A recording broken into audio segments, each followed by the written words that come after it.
Slavă lui Dumnezeu stă în ascunderea lucrurilor, iar slava împăraților stă în cercetarea lucrurilor. Proverbele 25, versetul 2. Nu te opri în casa lui Potifar. Cu aceste cuvinte m-am oprit ieri. Vorbim de faptul că în împărăție ce mai bun este păstrat pentru sfârșit. Seigneur. Domnul Iisus a făcut multe lucruri extraordinare. Dar ce era mai bun a fost păstrat la sfârșit.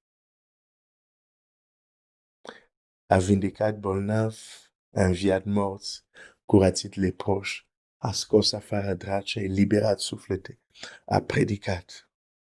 Dar ce era mai bun era pentru sfârșit. Domnul Iisus e primul om care a avut parte de învierea cum a avut el.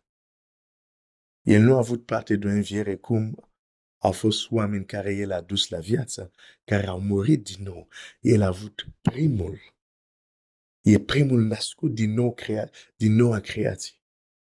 Întâi, ca în fiecare, Biblia zice, în fiecare lucru să fie primul. E primul care a înviat cum a înviat, cu un trup de slavă. Ceea ce nu e puțin lucru, este o taină mare. Dar asta era păstrat la sfârșit. Moartea și învierea lui.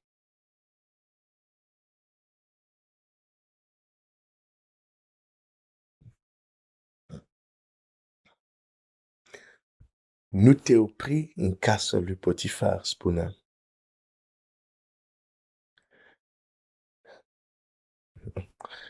Duhul ăsta de stagnare, de plafonare spirituală e foarte șiret.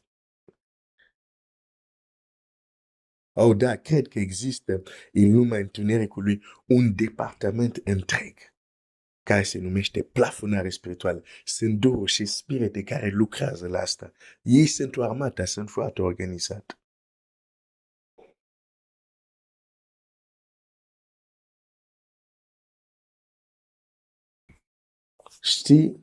Știi de Potifar? Iosif a fost vândut de frații lui ca și sclav în Egipt. El ajunge în Egipt ca și un sclav. Și totuși, noi știm că el nu va rămâne sclav, adică va rămâne sclav, dar va fi vândut și va ajunge în casa unui om numit Potifar. Și aș vrea să citesc câteva cuvinte despre asta. Deci în Geneza, imediat, Geneza 39, Iosif a fost dus în Egipt și Potifar, dregătorul lui Faraon, capetenia stragerilor, un egiptean, l-a cumpărat de la Ismaelit, care îl aduseseră acolo. Domnul a fost cu Iosif, așa că toate îi mergeau bine. El locuia în casa stăpânului său egiptean. Stăpânul lui a văzut că Domnul era cu el. Deja ne oprim aici. Toate lucrurile mergeau bine și locuia în casa stăpânului său. Ok, putea să ajungă sclav la unul, să zică, la unul rău sau nu știu cum să zică. Deci, ajunge în casa unui om unde totuși lucrurile merg bine pentru el, ok? Și la versetul 3, stăpânul lui a văzut că Domnul era cu el și că Domnul facea să-i meargă bine orice se apucă. De ce să meargă bine ori de ce se apuca. Iosif a capatat mare trecere înaintea stăpânului său, care l-a luat în slujba lui, l-a pus mai mare peste casa lui și a încredințat tot ce avea. Bun. Câți sclavi crezi au avut acest parcurs, această experiență? Să ajung în casa unui om cu poziție deosebită și omul respectiv să le pună peste casa lui, să devină el responsabil. Adică după șeful casei vine el. Nu mulți sclavi au avut această experiență. Este o minoritate. E și normal, pentru că există o minoritate de dirigatori. Dirigatori cei pus sus în funcție nu sunt majoritate, sunt o minoritate. Da. Deci, din punctul ăsta de vedere, Iosif putea să spună, wow, Dumnezeu a fost cu mine, Dumnezeu m-a binecuvântat, acum am ajuns stăpânul în casa unui om bogat, în casa unui om important. Nu te opri la Potifar. Lucrurile mergeau bine pentru el. Totul era bine. Și dacă tu și eu eram în locul lui, am fi zis și ar fi fost ok, corect să zicem, Doamne, mulțumesc că m-ai ajutat până aici. Însă unde am fi greșit era să spunem, Doamne, țin-o tot așa. Continui să fie așa. Dar viața lungă lui Potifar să rămân eu în poziția asta. Că mi este bine aici.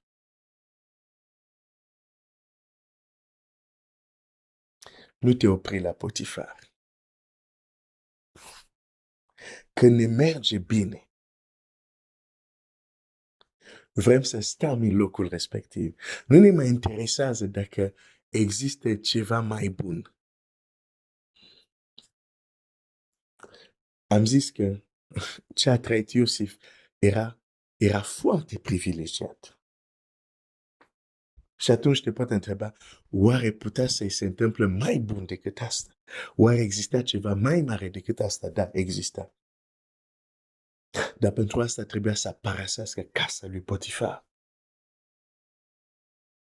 Și cred că mulți creștini se opresc în casa lui Potifar. Când Dumnezeu are în vedere o casă mai mare, casa lui Faraon.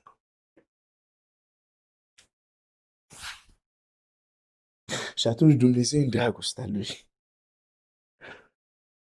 trimite sau îngăduie o situație, o problemă, ca locul unde ești confortabil nu mai este așa de confortabil pentru că soția lui Potifar vine și te bate la cap în fiecare zi.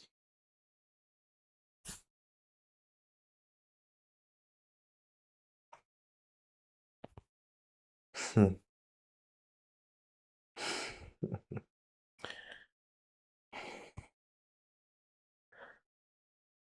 Hmm. Uite, la versetul 10. Măcar că ea vorba în toate zilele lui Iosif. Nu o dată pe an. Nu de Paște și de Crăciun. În toate zilele lui Iosif, el n-a voit să se culce și să se împreune cu ea. Dar deja casa lui Potifar a început să devină inconfortabilă. Cu această femeie care venea zi de zi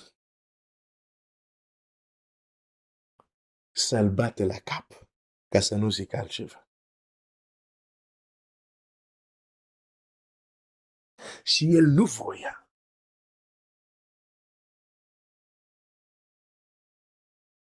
Locul devenea inconfortabil. Nu mai avea liniște. De ce? Pentru că Dumnezeu îl chema la o casă mai mare. Pentru că Dumnezeu n-a vrut să se plafoneze în casa lui Potifar. Dumnezeu care știe viitorul tău nu vrea să te plafonezi unde ești și uneori va îngădui anumite experiențe chiar și dureroase. Pentru că altfel n-ai cum să progresezi, să înaintezi. Și știm ce se întâmplă într-o zi. El va acuza pe nedrept, pe Iosif. Și el este luat de locul confortabil. Bine, nu mai era confortabil deja din cauza ei. Unii, de exemplu, la serviciul tău, la muncă, când te duci, te gândești, aici ar fi perfect, dacă ăsta nu ar fi. Uneori, prezența unei singure persoane poate să strice locul unde ești. Exact era femeia aceasta pentru Iosif. Este luat din acest loc, aruncat în temniță.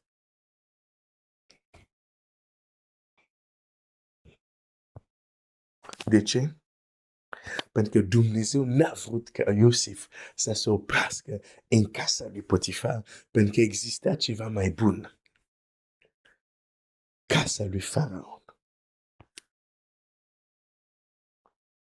O vreau să-ți spun în această dimineață. Nu te opri în casa lui Potifar. Sau poate vreau să-ți spun în această dimineață, poate tu deja ai fost aruncat în temniță. Treci printr-o experiență grea. Să nu-ți mai pare rău că de când erai la Potifar. Și spui, uite, eu am fost la Potifar, era bine, dar uite, acum sunt în temniță. Nu te mai uita în casa lui Potifar. Și spune, Doamne, dacă m-ai adus aici, vreau să văd care este următoarea casă unde vrei să mă duci. Unde trebuie să progresez. Să înaintez.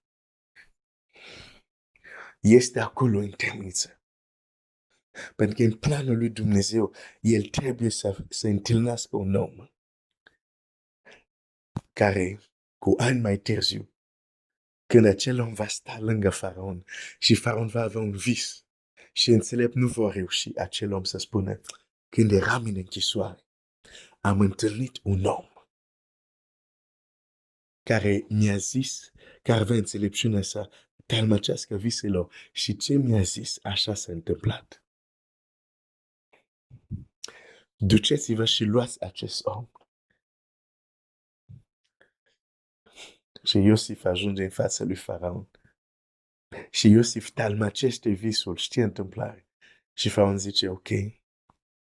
Și nu numai că tălmăcește visul, propune și un plan. Și Faraon zice, nu e unul mai înțelept ca tine, să ai grijă. Din această zi, nimic nu se va mișca în Egipt decât la cuvintele tale. Wow! Cel mai bun e pentru sfârșit. Era bine în casa lui Potifar. Nu, dar aici vorbim de casa lui Faraon. Toată Egipt era sub autoritatea lui Iosif.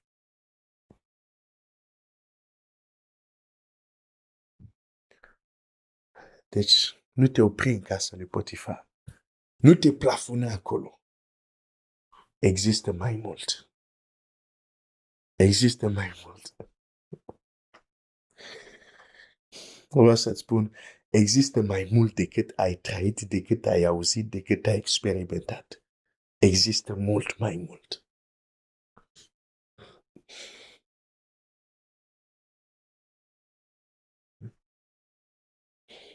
Dar atâta timp când ești prea confortabil la unde ești, te plafonezi.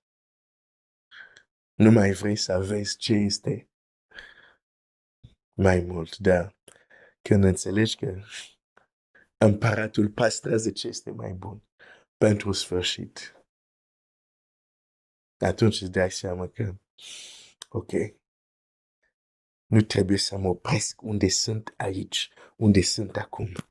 Trebuie să înaintez. O să mă opresc aici azi dimineață.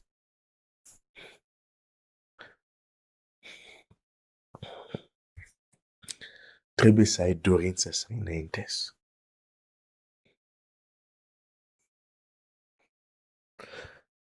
Și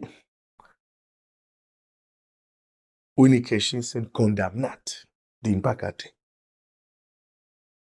să nu înainteze.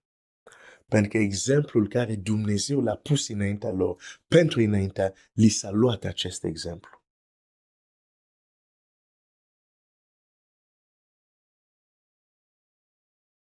Dumnezeu zice Iisus să fie fratele mai mare dintre mulți frați. Există o mare parte a creștinătății care nu cred că putem semăna cu Iisus. O spun cu gura, dar nu cred din inima, pentru că cum se ridică unul care vrea să asemene mai mult cu Iisus, scapă doar că nu trăiește în generație unde se omoară, sau nu trăiește în societate unde se omoară cu pietre. Doar așa scapă. O împotrivire extraordinară. Nu poți să înaintezi dacă nu ai un exemplu, dacă nu ai un cel, dacă nu ai un scop. Și țelul, statura plinătății este a lui Hristos. Dar te întreb în mod sincer, tu asta vrei să atingi? Pe dacă nu, cum vei înainta? Înaintat cu care este punctul de referință? În raport cu ce o să spui că înaintezi? Dacă nu există un etalon, un ideal, un exemplu care este Iisus Hristos. Nu, Iisus, El era Fiul lui Dumnezeu. Dar mă auzi că spun tot timpul asta pentru că aud tot timpul asta. Nu, El era Fiul lui Dumnezeu. Nu asta este scopul, să devenim ca El? De exemplu, dacă tu nu ai asta în vedere, n-ai cum să înaintezi. În raport cu ce o să înaintezi? O să rămâi plafonat unde ești. Până înțelegi că Dumnezeu vrea să devii ca El și că Dumnezeu are putere să te transforme, să devii ca El. Atunci înaintezi.